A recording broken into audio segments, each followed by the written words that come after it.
নমস্কার বন্ধুরা, আজ আমি আবারও চলে এসেছি আপনাদের সামনে আরেকটি নতুন রেসিপি নিয়ে। তো আজকে আমি বানাবো চাউ মোমো। তো চলুন দেখি কিভাবে বানানো যায় এই চাউ মোমোটি। তো এটি বানানোর জন্য আমার ময়দা লাগবে। তো আমি দেখুন এখানে আমি ময়দা নিয়ে নিয়েছি, ময়দাটা আমি চেলে নিয়েছি। তো এবার আমি এই ময়দার মধ্যে দিয়ে দিলাম নুন স্বাদ অনুযায়ী, দিয়ে দেবো চিনি। আমার উঁচু উঁচু করে 2 চামচ চিনি দিয়ে দিলাম, বড় চামচের 1.5 চামচ হবে। দিয়ে দেবো তেল, বেশ খানিকটা তেল লাগে। ময়ম দিয়ে নেব, ময়মটা খুব ভালোভাবে দিতে হবে। তো আমার এটা ময়ম দেওয়া হয়ে গেছে। আর এদিকে এই ফাঁকে আমি দেখুন গ্যাসের উপরে জল গরম বসিয়ে দিয়েছি, কারণ আমাকে চাউগুলো সেদ্ধ করে নিতে হবে। তো এদিকে আমি চাউও নিয়ে এসেছি, দেখুন এই চাউগুলো আমার লাগবে। তো আরেকটু জলটা ফুটলে পরে তবেই আমি চাউগুলো দেবো। তো ততক্ষণ আমি ময়দাটা মেখে নিই। তো এখানে অল্প অল্প করে জল দেবো আর ময়দাটা আমি মাখিয়ে নেব। দেখুন ময়দাটা আমার মাখা হয়ে গেছে, এরকম হয়েছে। তো যেভাবে আর কি আমরা আটা মাখি সেইভাবেই মাখিয়েছি, রুটি যেভাবে করি ঠিক সেভাবে মাখিয়েছি। এবার এটা আমি একটু রেস্টে রেখে দেবো। তো এটা রেস্টে থাক। জলটা আমার ফুটতে লেগেছে, এবার আমি চাউগুলো দিয়ে দেবো। তো দেখুন এটা ফুটতে লেগে গেছে, আমি বেশি ফোটাবো না। তো আমি এগুলো ছেঁকে তুলে নেব। এটা বেশি ফোটাবো না, কারণ এটা আমার আরও ভাপে ভাপে হয়ে যাবে। তো আমি এই অবস্থায় ছেঁকে তুলে নেব। তো আমি এইভাবেই সব তুলে নেব। করতে দেখুন আমার লাগবে গাজর। তো গাজরকে আমি কুচি কুচি করে কেটে নিয়েছি, দেখুন মিহি মিহি করে কেটে নিয়ে এসেছি কুচোনো। আর এদিকে আমি কড়াই বসিয়ে দিয়েছি গ্যাসের উপরে। কড়াইতে আমি দিয়ে দেবো সাদা তেল, রান্নাটা আমি সাদা তেলেই করব। তো তেল আমি দিয়ে দিলাম, জাস্ট অল্প একটু তেল দিয়ে গরম হয়ে গেছে। এবার আমি দিয়ে দেবো লঙ্কা কুচি, দিয়ে নেবো গাজর কুচি, স্বাদ অনুযায়ী নুন। দেখুন গাজরগুলো আমার ফ্রাই করা হয়ে গেছে। এবার আমি এগুলো এর মধ্যে দিয়ে দেবো চাউ। তো চাউগুলো দিয়ে আমি একটু ফ্রাই করে নেব, বেশি ফ্রাই করতে হবে না, জাস্ট একটু নাড়িয়ে নেব। সব চাউগুলোই আমি দিয়ে দেবো।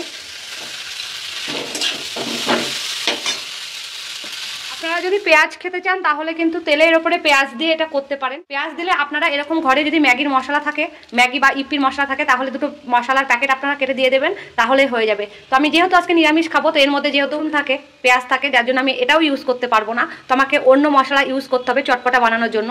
তো আমি এবার অন্য মশলাটা এর মধ্যে দিয়ে দেবো। তো আমি প্রথমেই দিয়ে দেবো ভিনিগার, এটা আমার ঘরে বানানো ভিনিগার। একটু ভিনিগার দিয়ে দিলাম, আমি 1 টেবিল চামচ ভিনিগার দিয়ে দিলাম। একটু নাড়িয়ে নেব। ভিনিগারটা দিলে কি হবে, চাউয়ের যে গন্ধ থাকে একটা, সেই গন্ধটা কেটে যাবে। দিয়ে দেবো চাট মশলা। যদি চাট মশলা আপনাদের ঘরে না থাকে তাহলে আমচুর পাউডার দিয়ে দিতে পারেন, আর না হলে বললাম যে ম্যাগি মশলাটা দিতে পারেন, বা ইপির যে মশলাটা থাকে সেই মশলাটাও দিতে পারেন। তো আমি যেহেতু খাবো না, কারণ ইপির মশলার মধ্যে পেঁয়াজ রসুন থাকে, যার জন্য আমি খাবো না। আর দিয়ে দেবো একটু সয়া সস, তাহলে এটা চটপটা হয়ে যাবে। একটু সয়া সস দিয়ে দিলাম। এবার এটা ভালো করে মিশিয়ে নিতে হবে, ব্যাস আর কিছুই এর মধ্যে যাবে না। সুন্দরভাবে মেশানো হয়ে গেছে। এবার আমি এটা পাত্রের মধ্যে ঢেলে নেব। যে পাত্রে আমি চাউ তুলে রেখেছিলাম সেই পাত্রের মধ্যেই ঢেলে নিলাম। চাউ তো আপনারা অনেকেই খেয়েছেন, তো আমি আজকে যেভাবে বানাচ্ছি সেভাবে একবার বানিয়ে খেয়ে দেখবেন, এটা খেতে সত্যি খুব ভালো লাগে। আমি কড়াই গ্যাসের উপরে বসিয়ে দিলাম, এর মধ্যে দিয়ে দেবো জল। তো আমি জলটা গরম হতে দেবো। ময়দাটা নিয়ে চলে এসেছি, ময়দাটা খুলে দেখে নেব। আর এদিকে জলটা আমি ঢেকে রেখে দেবো, জলটা গরম হতে সময় দেবো। ততক্ষণ আমি ময়দাটা ঠিক করে নেব। তো ময়দাটা আরেকটু মাখিয়ে নেব।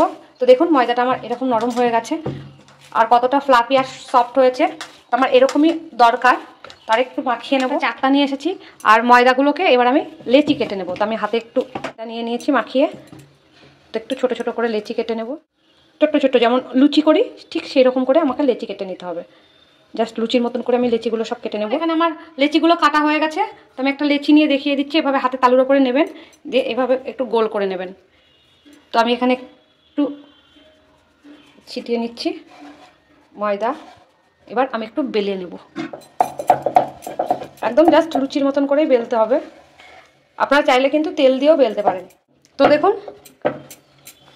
এইভাবে একটু লম্বা করে বেলে নেবেন।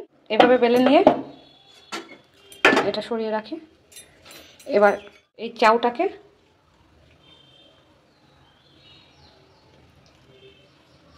এইভাবে মাঝখানে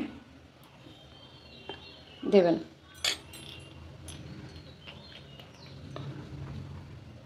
এভাবে দিয়ে দেবেন।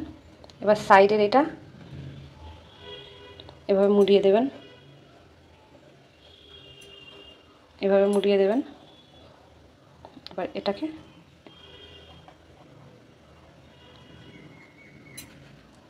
এভাবে রোল করে দেবেন। এবার এটাকে কি করবেন, একটু জলের হাত দিয়ে দেবেন, একটু জলের হাত দিয়ে এটাকে এর সাথে মুড়িয়ে দেবেন যাতে এটা খুলে না যায়। ব্যাস, একটা তৈরি হয়ে গেল। আমি নেক্সট আরও একটা দেখিয়ে দিচ্ছি।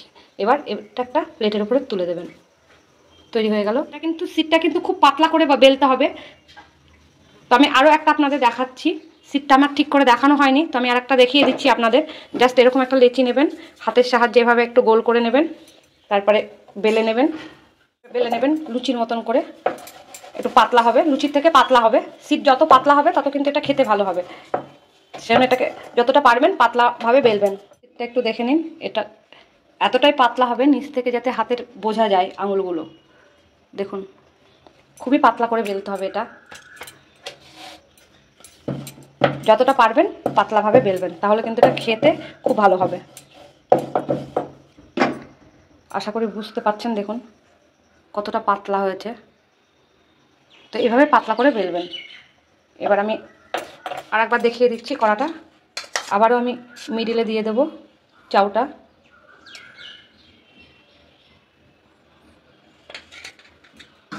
দু চামচ ভর্তি করে চাউ আমি দিয়ে দিচ্ছি মিডিলে। কোনাটা ফাঁকা রাখবেন, কারণ কোনাটা মুড়তে হবে সাইডে। এটা এইভাবে একটু দুমড়িয়ে দেবেন, মানে ওপরের দিকে তুলে দেবেন, চাউয়ের ওপরের দিকে। আর এই প্রান্তটা এইভাবে নিয়ে আসবেন। এবার এটাকে মুড়িয়ে এইভাবে নিয়ে যাবেন। এবার এটাকে একটু ছোট হলে একটু টেনে নেবেন, কারণ এটা ময়দা তো, টানলেই একটু লম্বা হয়ে যাবে।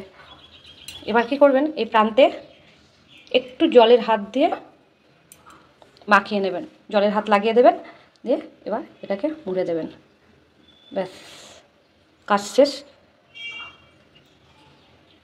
ব্যাস, মোড়া হয়ে গেল, কমপ্লিট। দেখুন তৈরি হয়ে গেল। আরও একটা এবার আমি এখানে রেখে দিলাম। তো দুটো আমার তৈরি হয়ে গেল। এভাবে আমি 4-5টা করে নেব। এখানে আমি একটা ঝাঁঝর থালা নিয়ে নিয়েছি, থালার উপরে আমি একটু ঘি ব্রাশ করে নেব। তো আমি হাতের উপরেই নিচ্ছি, হাতে করে নিয়ে আমি ঘি মাখিয়ে নেব। ভালো করে ঘিটা মাখাতে হবে, নইলে উঠতে চাইবে না। আর এদিকে আমার জলটা গরম হয়ে গেছে, আমি ঢাকনাটা খুলে দেখে নেব। জলটা ফুটছে, দেখুন অনেকক্ষণ ধরেই ফুটছে। এবার আমি এটা বসিয়ে দিলাম। আর দেখুন এদিকে আমার পাস্তা তৈরি হয়ে গেছে। তো থালাটা আমি একটু গরম হতে দেবো, একটু গরম না হওয়া পর্যন্ত আমি দেবো না। তো দেখুন স্টিমটা অলরেডি বেরোতে লেগে গেছে। তো আমি দেখে নেবো একটু গরম হয়েছে। তো অলরেডি গরম হয়ে গেছে। তো এবার আমি এটা সাজিয়ে দেব। তো এবার আমি এটা ঢাকা দিয়ে দেবো। এটা স্টিমে হবে, এটা লো টু মিডিয়াম আছে। আমি স্টিমে দেখুন, আমি 15 মিনিট পর চলে এসেছি, খুলে দেখে নেব। দেখুন কি সুন্দর ফুলেছে, দেখুন কতটা সফট হয়েছে। আর এটা হয়েও গেছে। তবু আমি একটু উল্টিয়ে দেখে নেব। দেখুন এটা একটু উল্টে দেখে নিচ্ছি, দেখুন কতটা সফট হয়েছে।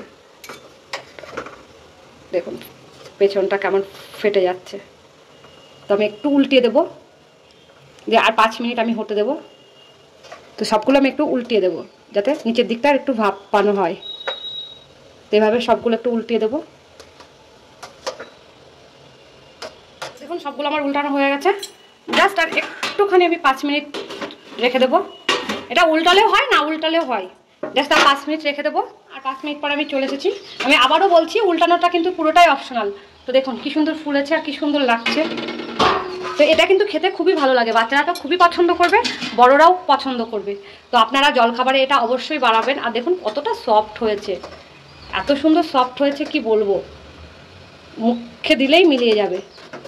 দেখুন তোলাই যাচ্ছে না, মনে হচ্ছে ভেঙেই যাবে তুলতে গিয়ে। দেখুন কতটা সফট হয়েছে আর কত সুন্দরভাবে ফুলেছে। এটা তো ফেটেই গেছে, এতটা পাতলা যে ফেটেই গেছে। তো এইভাবে বাড়িতে অবশ্যই আপনারা একবার বানাবেন। আর বাচ্চারা তো এটা চেটে পুটে খাবে, একদম লুফে নেবে। তো বাড়িতে অবশ্যই এটা একবার বানাবেন। আমি যেভাবে বানিয়েছি সেভাবে বানাবেন। আর সকলে মিলে, পরিবারের সকলে মিলে এনজয় করবেন। এটা সন্ধ্যার সময় টিফিনে দিতে পারেন, আবার সকালবেলাতেও জলখাবারে এটা বানাতে পারেন। এটা খেতে কিন্তু সত্যি খুব ভালো লাগবে। আমার তো এটা ফার্স্ট ব্যাচ হলো, এবার আমি সেকেন্ড ব্যাচটা করবো। তো দেখুন এটা আমার করতে করতে আমার বানানো হয়ে গেছে। বাকিগুলো এবার দিয়ে দিচ্ছি। তো বাকিগুলো হতে থাক।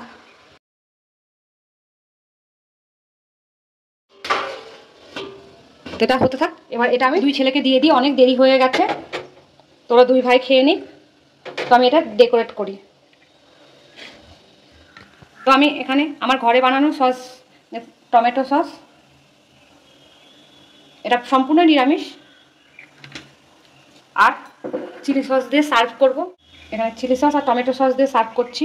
আপনারা আপনাদের মতন পছন্দ মতন সস দিয়ে খাবেন, এটা খেতে সত্যি খুব ভালো লাগবে। এখন দেখার জন্য অনেক ধন্যবাদ। ভিডিওটা অনেক অনেক করে লাইক করুন, শেয়ার করুন, আর এই চ্যানেলটিকে সাবস্ক্রাইব করুন, যাতে আগামী ভিডিওগুলো আপনারা খুব সহজে আর তাড়াতাড়ি পেয়ে যান। তো দেখুন, এটা আমি কেটে দেখাচ্ছি কতটা সফট হয়েছে। দেখুন দেখুন ভেতরটা দেখুন, জাস্ট এবার ডিপ করতে হবে আর খেতে হবে। এতটা সফট যে মুখে দিলেই মিলে যাবে। কত সুন্দর হয়েছে।